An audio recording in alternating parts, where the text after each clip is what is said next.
পাঠ কুড়ির দিন অপমান বর রবীন্দ্রনাথ ঠাকুর। রাজার চিত্তে কৌতূহল শুনিতে সাধুর গাথা, দূত আসি তারে ডাকিল যখন সাধু নাড়িলেন মাথা।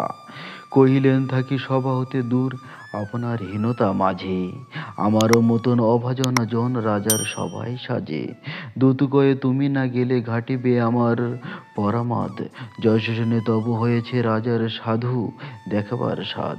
রাজা বসেছিল সভার মাঝারে পরিষদ, সারি সারি কবি আসিয়া পলিশি সেথায় পঞ্চায়েত লয়ে নারী। কহে হাসে কেহে করে ভুরুকুটি, কেহে রহে নত শিরে।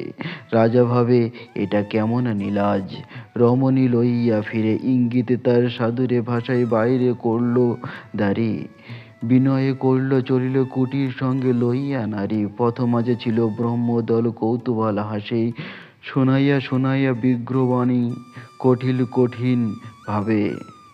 তখন রমণী কাঁদিয়া পড়িল সাধুর চরণ মূলে, কহিল পাপের পঙ্গ হইতে কেন নিলে মোরে তুলে, কেন অধমেরে রাখিয়া দুয়ারে সহিতে অপমান। কহিল কবি জননী তুমি যে আমার প্রভুর দান।